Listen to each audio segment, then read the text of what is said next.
2 Corinthians chapter 1, verse 3.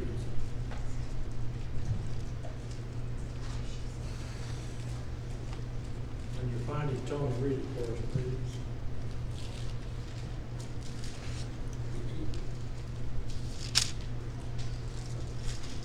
Grace be unto you and peace from God our Father and from the Lord Jesus Christ. Keep going.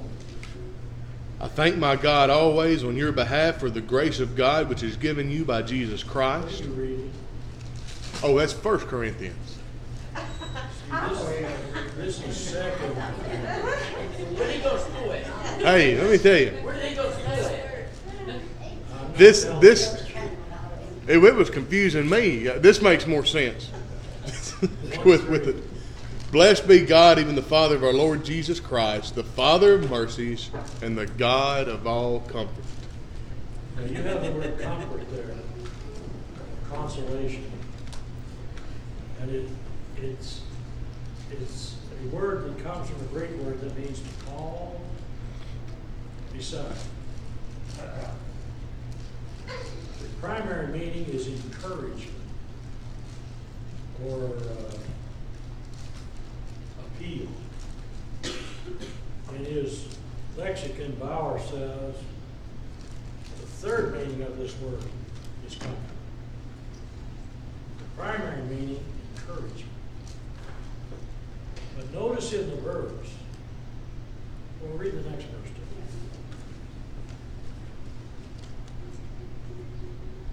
too. Notice in that verse that the source of all comfort is God. But notice something else here.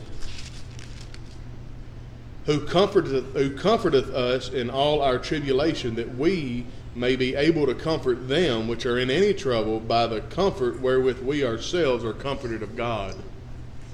Inherent in that verse 4, that is, there's something there that is absolutely universally true all the time, is that until I have suffered,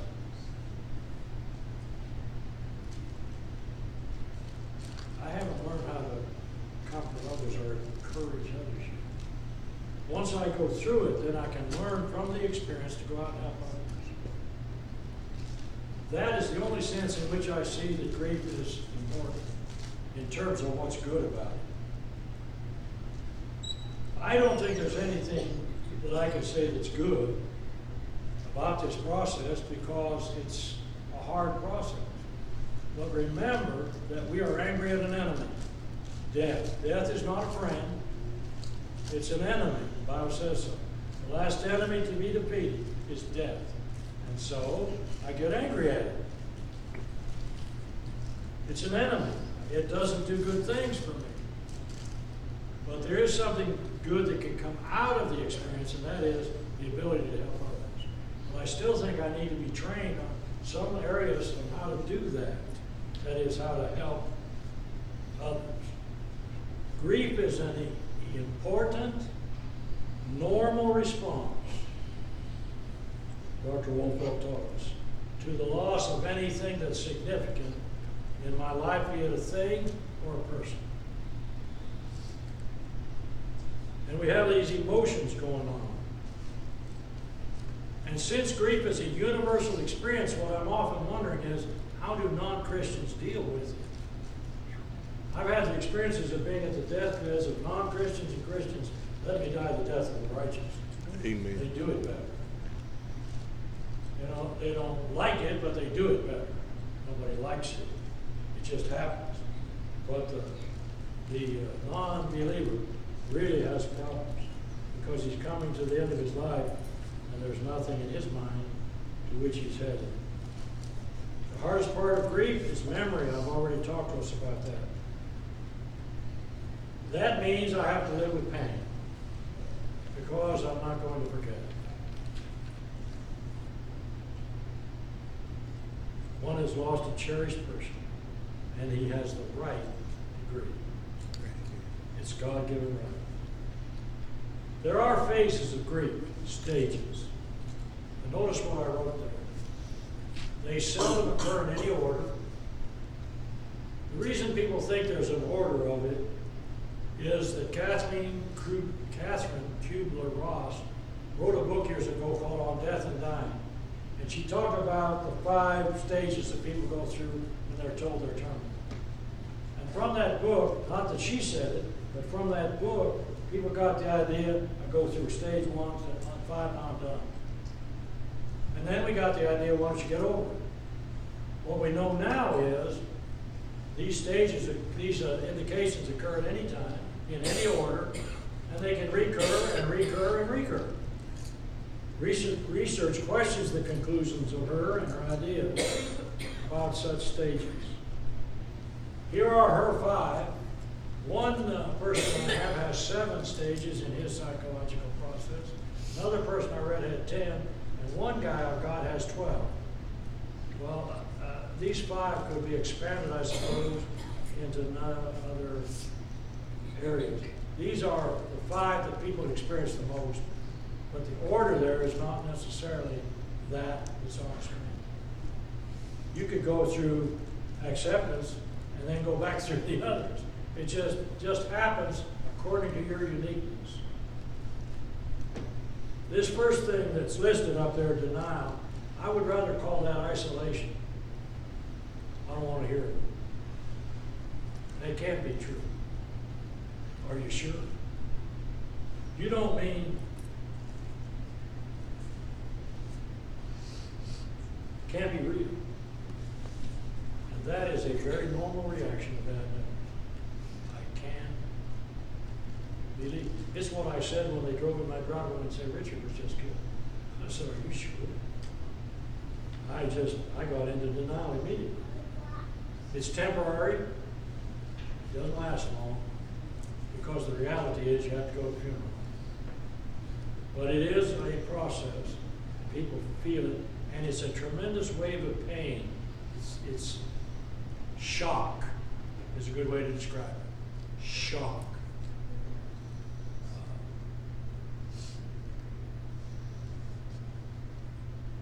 Colin Murray Parks, who is a noted doctor in England,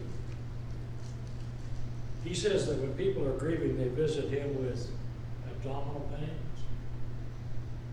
breathing difficulties, and so forth, for up to 6 months after the death. So not only do we have these psychological things happening, we can get physically disturbed. And I always recommend to a person who lost someone, did you see your doctor? Can you sleep at night? I ask some questions like that. Some way we can help. This other one I've already talked about, really. But this anger is masking something. What the anger does is it masks the fact that you denied it. So at that moment, believe it or not, you're a little bit angry at yourself for not realizing it happened. Then, why did it happen? Or, this is the strangest one of all. To me, it was strange when I learned it. Now, it's not anymore because I see it. If he hadn't gone out in the garden on that hot day, he'd still be here. And you get angry at the one that left. And that's the hardest one to get over. You love this person, but right now you're angry at him. And the one that really hurts folks is, you know, I never got to say I loved him. He went out the door this morning, he didn't come home. And that is a kind of anger that it's there, it's normal, it's not abnormal. It just happens. I had 2 funerals in the same day. 2 elderly women. After those funerals, I went to the first house where they had a gathering of the family and food or something. And her son said to me, we should not have let her go to Florida. She got down there and got this disease, and look what happened. Well, I just listened. Next house, the guy said to me, if we had sent our mom to Florida, she wouldn't have died in this cold. Yeah. And I'm thinking, I'm learning. It's anger. And he was angry at himself for not sending mom to Florida. Well, anger is it's strange to people when I tell them that that's going on when they're grieving. But when they hear it and start to think about it, Oh, yeah. Oh, yeah. And we get angry at God. But as Hezekiah did, don't we listen? I want you to see what Jeremiah told God. Let's go to chapter 27 of Jeremiah for a moment. This is one of the most amazing relationship statements with a man and God I've ever seen in Scripture.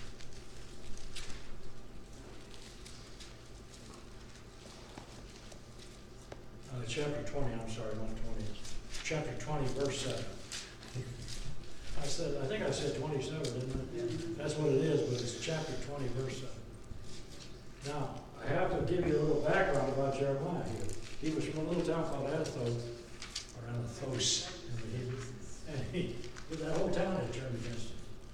His family had turned against him. They wrote him off. This guy is teaching things we don't want to hear. They threw him in a pit. They ostracized him. They threatened to kill him.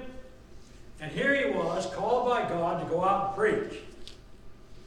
He's inspired of God to go out and preach. In fact, he got so upset, he told God, I'm going in the motel business. Actually, your Bible says he was going to go out and make an inn for wayfaring strangers. That's a motel. And he said, but I couldn't.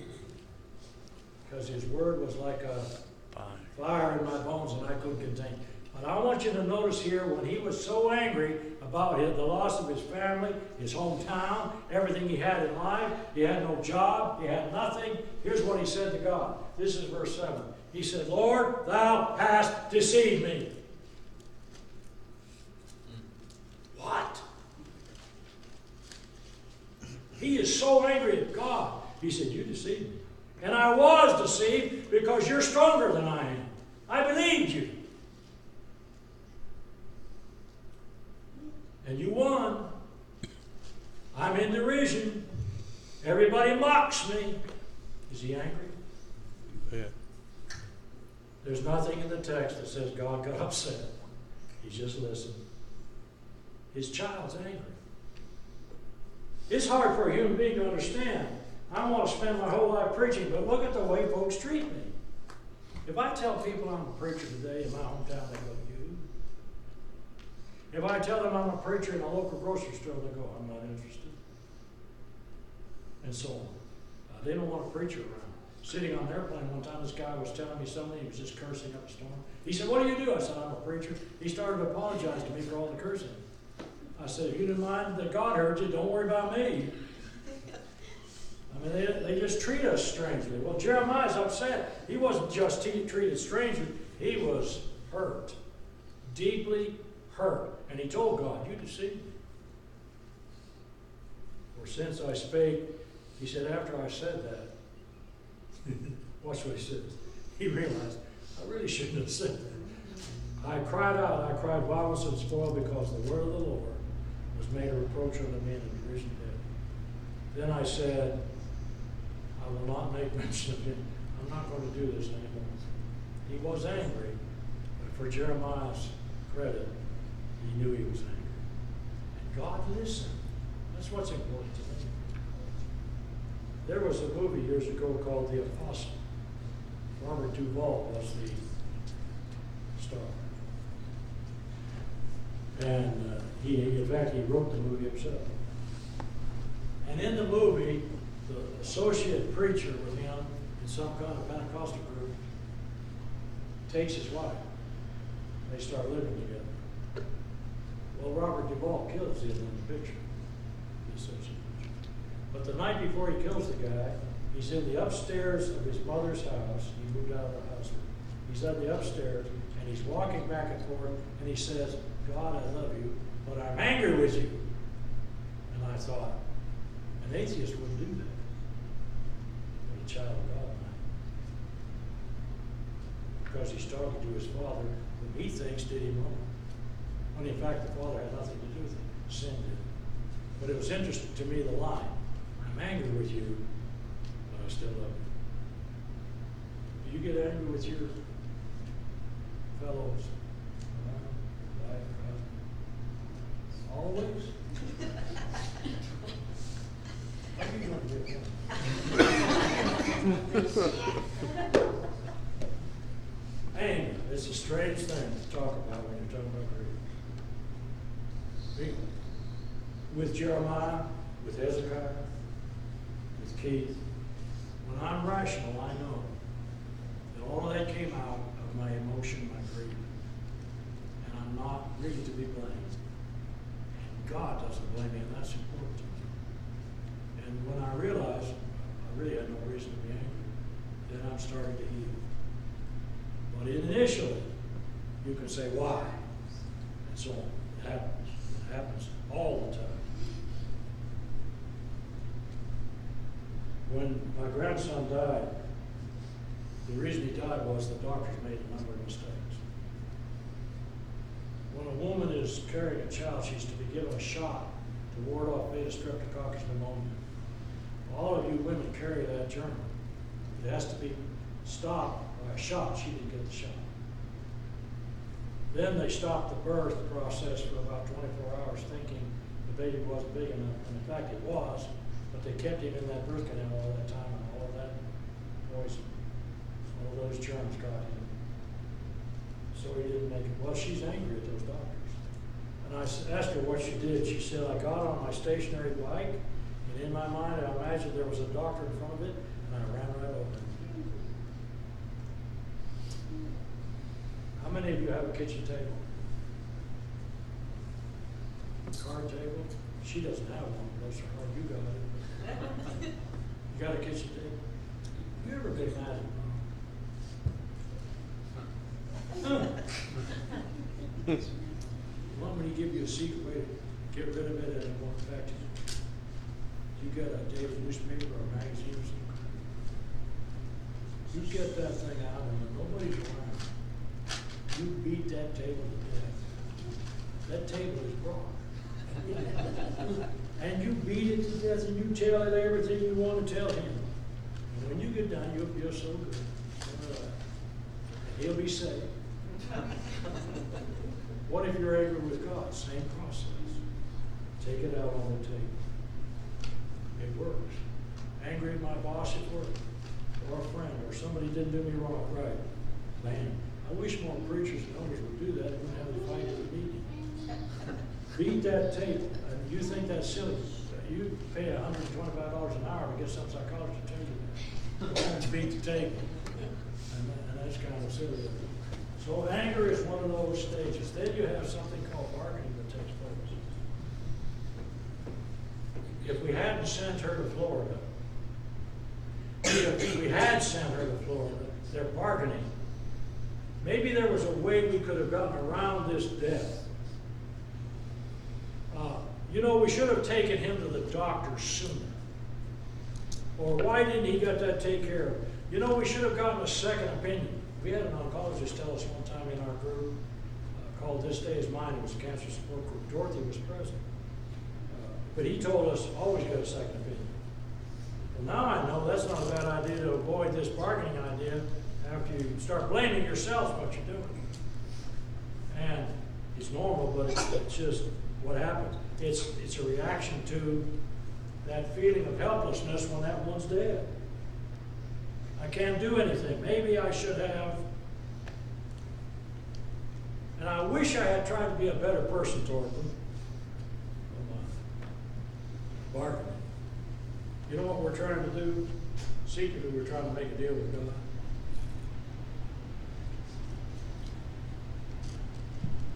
We can't postpone the inevitable. There is depression.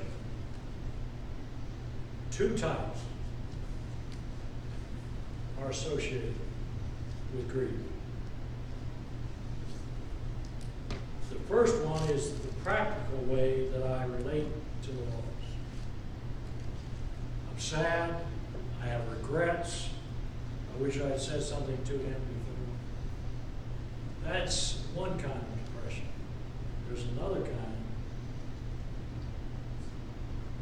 A second type of depression that's more subtle. And it's usually very private.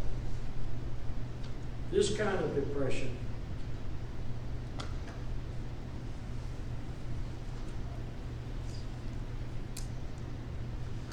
is my private way of dealing with the separation. It's something I don't want anyone to know. That in a sense, I realize I have to go forward, and I'm relieved that he's not suffering anymore. And that sense of relief is frightening to me. No, that's the wrong word. It's upsetting to me because I shouldn't be relieved that he's gone, and I'm feeling relieved. And it gets us depressed. It's normal. If you've been around someone who's gone through a long process of being sick, that comes, that feeling of, I'm glad it's over. It's not abnormal. So there are two types of depression that occur. One just sadness and regret. This other one I deal with in private. And I don't like to talk about it to people, but if I can even get that one out here, it's helpful. If I can share that with someone, it's helpful. But it's awfully private to tell someone, I'm relieved. I'm relieved. Sometimes it's expressed this way, well, he's not suffering anymore. He's not suffering. Which is true, but the person is not telling you exactly what he's feeling. And finally, there is acceptance. When I reach this stage, I'm doing better. It's getting softer, although it can come back again, and I go through all of them again. But somewhere along the line, I'll accept it. If it gets to the point where I can't accept it, that person needs professional help.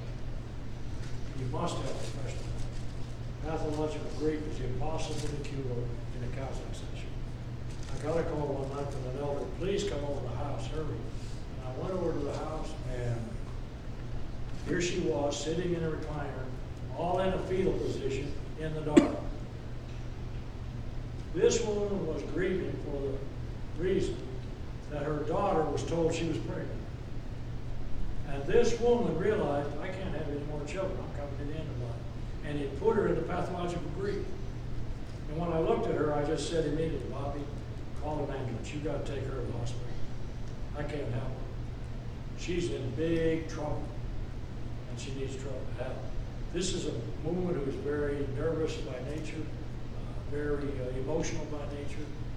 In fact, she set out on the comedy circuit trying to be a new Minnie Burke in her life. But she just was, she couldn't come out of that on her own. There was no way. She had to have drug treatment and other things. But if they get like that, then they need help as a professional, something that I would not even be able to touch or get near or help. But I can tell you where to get that help.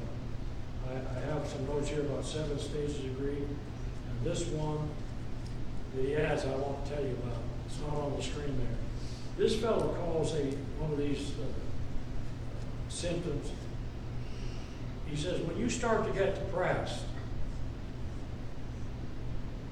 you start testing out ways to get out of the depression. And he calls that stage testing. What do you mean by that? He says, you start seeing if other people can help you, or you go to your doctor.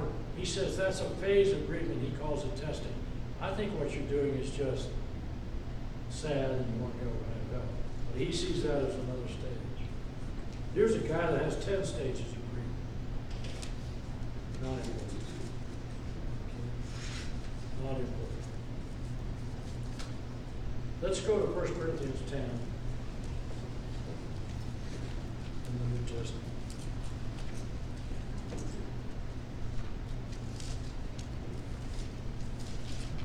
Tony, read the last verse of 1 Corinthians 9.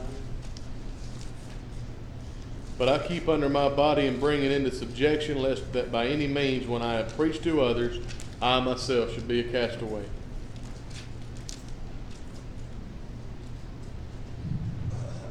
It was possible for Paul to lose his way, to go to heaven. Those who believe once saved, always saved. Say that all that verse means is Paul was afraid to get fired as a preacher. Will Paul illustrate for us what causes us to fall away? What is it that would make me quit? Chapter 10 is the illustration of how to avoid falling away. First 4 verses, you remember the ancient Israelites. They were baptized under Moses. He was standing on the other side of the Red Sea. In the cloud, in the sea, they are immersed in it, overwhelmed in the situation. They're walking across dry ground to get to Moses. They're protected by the Spirit of Christ, who is with them. On a rock, he says. Solid protection. But with many of them, God was not well pleased, and they were overthrown in the wilderness. What happened? They got all the way to Sinai. And Moses left them. And he went up on the mountain. God told him to get up there. You know Moses is the only one who ever broke all 10 commandments at once. After he came down that time, he was so angry, he threw him on the ground, right? And shot him. Bless his heart. Why was he angry? Well, Moses is up on that mountain, and Joshua went after him. They don't have a leader. So they start thinking, you know what, God brought us out here to kill us. We are all alone. Look at the unique trial we're facing. Nobody's ever been tested like this. Something is needed that we can hold on to, that we can grasp, that we can see. And so they made a golden calf. What caused them to make a golden calf? Oh, God's not here. We're unprotected. We have a trial here that nobody else has ever had. Why did you do this to us? We'll get a God who will treat us better. We just make one. I love what Aaron told. Abraham didn't tell him. What Aaron told Moses. He said, the people made me do it, and when I threw the golden pot, the calf jumped out. I'm telling you, I'll never buy a car to marry. You might not tell me the truth. So here's this calf they're worshiping. And they're overthrown in the wilderness as they practice their idolatry around that calf. In fact, verse 14 of the text there says, flee idolatry. But what kind? Back up to verse 12. Wherefore, what's your conclusion from all this, Paul? That they were overthrown in the wilderness. Let him that thinketh he standeth take heed, lest he fall. The first time I heard that preached, the preacher actually said, the moment you think you're saved, you're lost. That verse doesn't even come close to saying that. And that would contradict 1 John 5, 13 and 14 anyway, because John wrote that he wrote these things so I could know I have eternal life. I can know I'm saved. Can you know you're lost? Yes. Well, then I can know I'm saved. I just have to do what the book tells me to do. This doesn't mean anything about pride or self-arrogance or something like that. He's talking about a people who were out around Sinai and felt they were all alone. That God wasn't there anymore. And if you'll finish the English ellipsis, wherefore let him that thinketh he standeth alone take heed lest he fall. For, now watch verse 13. There hath no trial, that's an outward trial there, taken you. There's nothing that could happen to you that couldn't happen to somebody else, and nothing that could happen to somebody else that couldn't happen to you. They're all the same. Happens to everybody. So why would you think your trial is unique, different, special, and you'd be yelling out, I need a God that will take care of me? Paul says there's no trial like that. They're all common. But God is faithful. Now at the end of this sentence, it's going to say, shall make a way of escape. Whenever I first read verse 13, I thought, every trial has a different way to escape, and God makes it that way in every trial. But I read the verse more correctly after that. But God is faithful, who will not allow you to be tested above that you're able to bear. You're never going to get a trial anybody else could get. God doesn't do that. You know how some people teach this? God doesn't do it on us any more than we're able to bear. Well, I've heard it. And the verse doesn't say that. Years ago, I did a funeral for a good friend who was murdered. Brother Malcolm Leith and I were co-preachers at Greg Evans.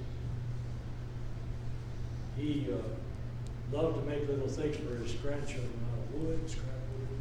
He would go down to a dump somewhere past his house there, get scrap wood, pick it up. He went down there one day, and a fellow came with a semi-automatic rifle, ordered him to run out into the dump so he could hunt him. Malcolm refused to run the man unloading a 50-round clip in Malcolm's body. That funeral was so huge that people were standing out in the parking lot on Whitten Road there in East Memphis, or North Memphis. But a preacher, not of the church, walked up to Martha, his widow, and said to her, "Now, Martha, you know, God doesn't put on us any more than we're able to bear." I had marveled at her answer. She gave him a wonderful answer, a scriptural answer. She said, "You mean to tell me that if I hadn't been so faithful, Malcolm would still be living?" Amen. Don't ever think verse 13 is teaching that God sees how much you can take. Wow, what kind of a God would that be? Sitting up there saying, let's see how much Keith can take. Oh no. God is faithful, who will not allow you, doesn't happen, to be tested above that you're able. Why? Because everybody gets similar trials. There's no uniqueness about trials. Everybody suffers trials. But what's the way to escape? Remember that God's faithful. He didn't go anywhere. Junior Morgan used to tell, he was a preacher up in Oregon, Indiana, about the sister who came in his office and pounded his desk. She said, "Where was God when my son died?" He said he was in the same place he was when his son died. He didn't go anywhere. So, if I'm having a trial, it's not unique just to me. If I'm having a trial, it's not something that anyone else never had. It's a trial. And my knot in the end of the rope is, God is faithful. Hang on. Hang on. Because anything else, look at verse 14 now, is idolatry. Why? Because I'm worshiping me. I'm thinking I'm so unique that my trial's not greater than anybody's. Or it's greater than anybody's. And it isn't. The first Sunday I was at South Haven, Maxine Hill handed me a note. And it said, "Could you and Dorothy come to lunch Tuesday?" Sure. We went by Max's house and a wonderful lunch with her and her husband Bob. And she handed me a manila envelope. And I opened it, and inside were the plans for her funeral. I said, "What's this about?" She said, "I have pancreatic cancer. I want you to do my funeral." "Yes, ma'am, but I'm not going to do anything for 25 years. Teased her a little bit. She survived that year. So we took her and Bob out for a steak dinner. And I kind of teased her again. I said, "Max, I'm going to buy you a steak dinner every year you survive." I bought her 10. Now, she survived 10 years with that disease. That's amazing. She started the group in South Haven. This day is mine. It's Cancer Support Group. I can see Max in my mind now standing up and saying, "My name is Maxine Hill, and I have pancreatic cancer." Great lady. One day I had a chance to ask her something. It's in reference to 1 Corinthians 10:13. I said, "Max, have you ever asked God, why me?" What a classic answer she gave. She said, "Keith, why not me?" There's no trial taking you, but such as is common to man. His name was Shelby Evans, gospel preacher, liver cancer. The last 3 years of his life he spent at Baptist Hospital in Memphis, a building they blew up, knocked down. It's not there anymore. The last time Elvis Presley was in the hospital was at Baptist Hospital. Elvis Presley, did you ever hear him? And I was down, when I'd go down and visit somebody at Baptist, I'd see Shelby, we had lunch together.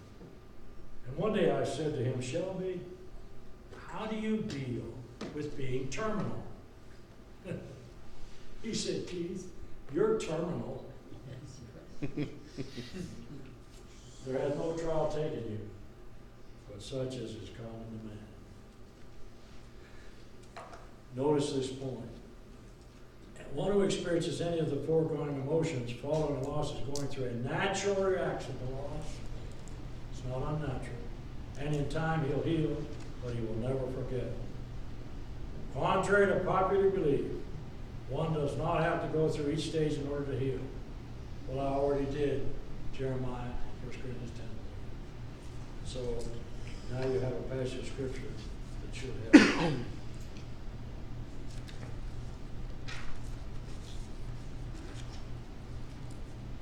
Let me talk for a few minutes about the effects of grief. And then when we come back, I will try to talk to us about things to say and not say. And then Tony tells me we're going to have lunch. A Dr. Doss, D-O-S-S, talks about grief in his book as a deprivation. Something was taken away from me. And then he has a whole section on how to adjust to the deprivation. But Dr. Parks, on the other hand, says, no, it's a search. You're looking for something. You're trying to find something. It's not sitting around thinking I'm deprived, but trying to figure out and get there. How do I arrive and that kind of thing. So those two psychologists have different views about what this effect of grief is on people. The normal thing is you see someone crying, of course, but that releases the tension. But preachers, what you want to ask them is, how are you sleeping? How are you sleeping? Watch their bodies. When they sit down, is there some of this? Are they shaking? When they talk to you, they're short of breath. Heart's not beating correctly. You know, they don't want to eat. Lost their appetite. Indigestion. All of these things are things that you should see or hear, or if you see or hear them, let's go to the doctor. Let's go help. They've got things they can give you to help you. But when it's anxiety, or feelings of loneliness or emptiness, then we have to talk. Okay? What would you say is the most common thing that happens with most brothers and sisters that we can see immediately? We know there's something wrong. Where is it they don't show up? Worship. Worship. I want to go immediately. They're feeling deprivation and they need somebody. So, immediately, not soon. One of the most unusual effects of grief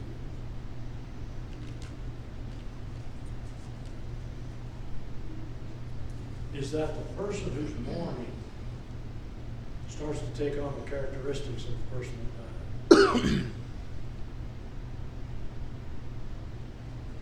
He was 15 years old when his dad died of a heart attack. And I watched him walk out of the funeral home. For some reason I said, I need to follow him. And I went where he went and found him in the backyard of his house where he lived with an axe, and he was chopping wood. And what I knew was that was the last thing his father did. And I called his name and he didn't answer me. I called his dad's name and he looked up at me. And I thought, he's going to need help. He's going to need help I can't give him. He's going to need to talk to somebody who is a psychiatrist, who can treat him medically as well as psychologically. He's got problems. He was so angry. I was afraid he was going to hurt himself. His anger exceeded normal grief in a tremendous way. The sad thing about that young man is he was not very spiritual. He'd not been reared in a Christian atmosphere. He didn't know God. And so his anger was really, really horribly strong. And he just needed help. But that effect is strange to me.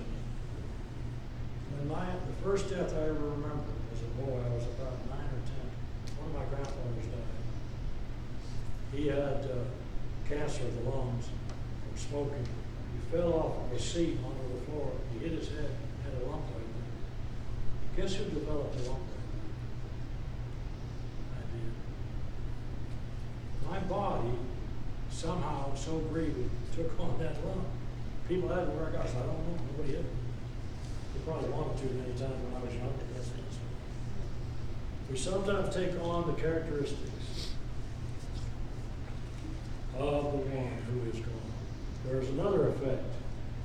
Some people will never touch the room again where the person died. You worked to the mansion. You went to the mansion. Campbell's. Yes. His bedroom's exactly the way it was when he died in. Nothing's been changed. That's for tourist reasons. But some people don't change that because they cannot bring themselves to make those differences. Or, we know a lady who cannot sell the house in which she and her husband lived. And some wonderful Christian people called the city on her because the yard hadn't been mowed. She's not even living in the house. Can you imagine? Not thinking about her at all. We just don't like it. Her yard's not mowed. Just go And mow I'm her thinking, yard. somebody in the church needs to go down there and mow that grass for her. But she can't sell the house yet because in her mind she's selling him. Well, we're trying to work with her, and somebody is. In fact, I know who's working with her. Charlie just can't bring herself to do that. Well, that's one of the effects of grief. And I'm trying to understand it. I have never gone through it. I'm trying not to discourage her. I'm trying to help her in any way I can. When we come back from about a 15-minute break, let's take a look at things to say, not to say, and kind of wind up. I want you to be prepared to come at 1 o'clock and see if you get your friends. That's the best session. That's what I call the therapy session. That's where I'm going to try to get you to open up. Okay? And we'll walk down that road together. That's such an important session. Let's take a 15-minute break.